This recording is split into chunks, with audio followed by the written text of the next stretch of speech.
Hey, let's take a look at the latest. This is the 5 o'clock update on Tropical Storm Franklin. Still a tropical storm, still out here just towards the east of Turks and Caicos, moving towards north, expected to intensify. No impact for us here on the first coast with this one. Outside of some rip currents that could be kicking up some pretty decent surf through the weekend and the early next week. Our concern is this area just south of Cuba, east of the Yucatan Peninsula, this convection, which today has been flaring up, moving over some rather warm sea surface temperatures here in the Western Caribbean, and eventually could move into the Gulf of Mexico, where we have some of the warmest sea surface temperatures on record out here. It's not even an exaggeration. It is exceptionally warm, which means more fuel for intensification. Let's show you some of the models here. Now, I like showing, especially when we're talking about long range, the differences in the models. This is GFS versus a Euro. There's Franklin right here. So it gives you an idea of what a hurricane would look like on this guidance.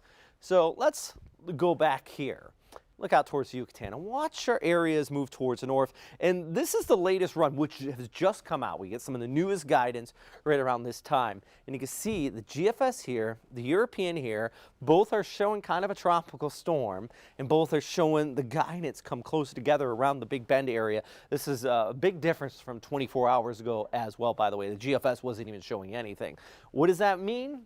Well, the closer and closer we get to this area forming, which over this weekend I expect it to, the higher confidence we have to where to go. Right now, I think anywhere along the Gulf Coast of Florida needs to watch it, but especially the Big Bend area. And really the thing I don't think the models are picking up too much on is those very warm sea surface temperatures. So as far as the intensification of this, we've still got some questions, and I think we need to watch it closely. I'm not saying we're going to get a hurricane here on the first coast, friends, but I do think rain and some windy conditions Tuesday over to Wednesday. The good news, if we do see this, the backside of it could see some cool air, some of the coolest we've had in quite some time. How about this, though? We are watching some showers now moving around US 1 over towards Nassau County. All this kind of drifting towards the south and west, so kind of passing towards the west of Jacksonville. For the rest of the night, though, temperatures high 70s, low 80s. If you're going to go out and watch some of the Friday night lights out here in the city, yeah, it's going to be a-okay. Now, tomorrow, though, we're getting hot.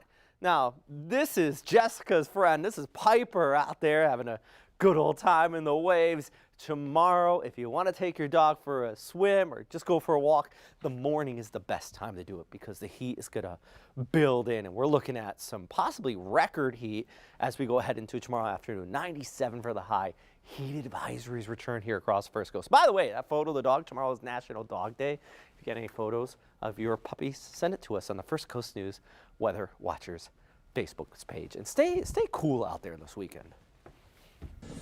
Our most accurate weather team is always on your side, and the